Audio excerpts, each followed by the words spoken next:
Excuse me, আপনার কি খুব ঘুম পাচ্ছে? বালিশ এনে দিব আপনাকে? সরি, মানে আপনি বারবার আমার ফ্রেমের ব্যাকগ্রাউন্ডটা নষ্ট করছেন। শুনেন, যেখানে ইচ্ছা যান, কিন্তু আমার ফ্রেমে আসবেন না। আপনি তো বিরক্ত কেন করছেন? ফুচকা খাবেন? ফুচকা খাওয়ার জন্য তো আসছিলাম। আপনি খাবেন? Sure. Please. Thank you so much.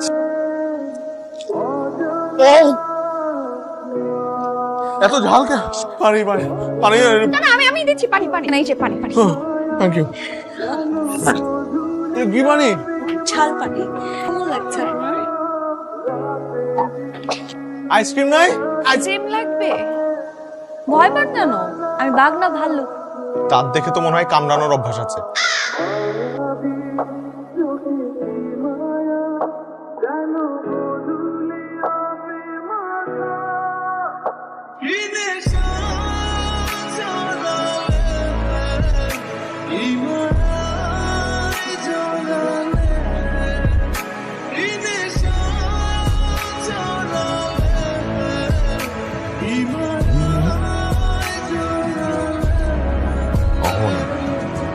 Interview দিতে এসে বসের সাথে ফাইজলামি করছেন।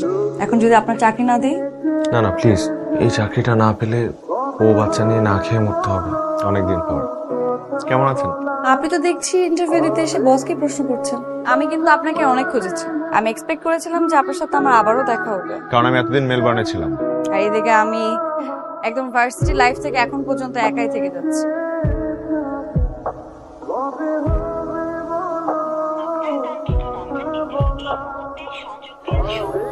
আসাদ সাহেব। জি ম্যাডাম। আপনার সাথে কি সাফায়েতের কোনো কথা হয়েছে এর মধ্যে? আমি কয়েকবার ফোনে ট্রাই করলাম, বাট ফোন তো বন্ধ। কোনো কিছু কি হয়েছে? না মানে উনি অফিসে আসছে না তো, আর দেখলাম ফোন বন্ধ, এই জন্য জিজ্ঞেস করলাম আর কি।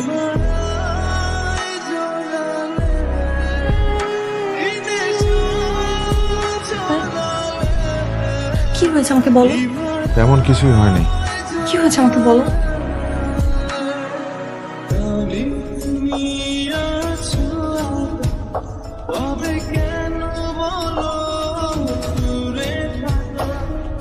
তবে মানুষ গায়েব হয়ে যায় নাকি হঠাৎ করে? আপনার বিয়ে? তাহলে ম্যাডাম না থাকলে আমার কি হবে? সাফায়েত বিদেশ থেকে আসুক, তারপর তোকে পার্মানেন্ট করে ফেলবো। হ্যাঁ, আগের থেকে অনেক ভালো। ওরে বাবা, তিস্তা থাকতে অনেক করার কোনো সুযোগ আছে নাকি?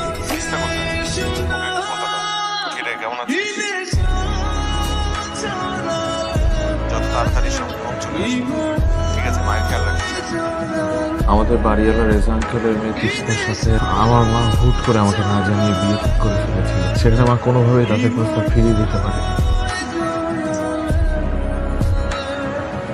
সুন্দর দেখি বল, না দেখি বলি সুন্দর। Teesta,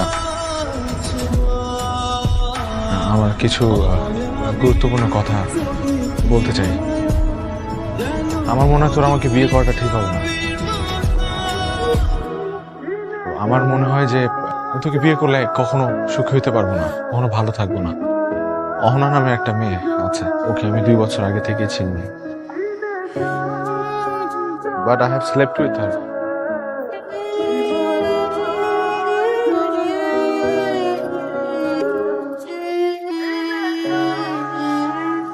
thank you.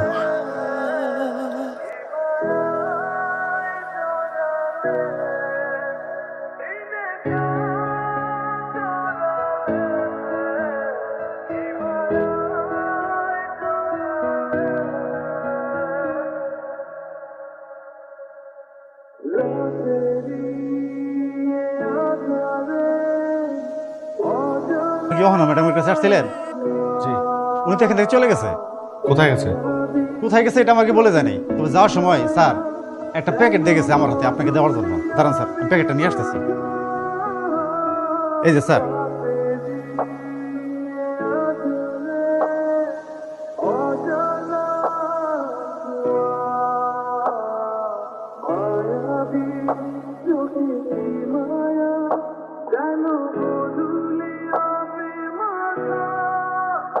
Finish. Safayat, আমি জানতাম তুমি আসবে। তুমি যখন চিঠিটা পড়ছো তখন আমি তোমার থেকে অনেক দূরে। তোমার সমস্ত পরিস্থিতি আমি জানি বলে তোমাকে প্রথমে বলতে পারছি। তোমার জায়গায় আমি থাকলে আমি অন্য কিছু করতে পারতাম না, কিন্তু মাঝে মাঝে সত্যিটা মেনে নিতে আমারও কষ্ট হয় যে আমার নয় তার পিছু ছুটবো আমি কতকাল। আমি চলে যাচ্ছি, তুমি চোখের সামনে থাকলে আমি নিজেকে নিয়ন্ত্রণ করতে পারবো না। তোমার উপর আমার কোনো রাগ নেই, তবে জেনে রেখো তুমি আমার শেষ ভালোবাসা।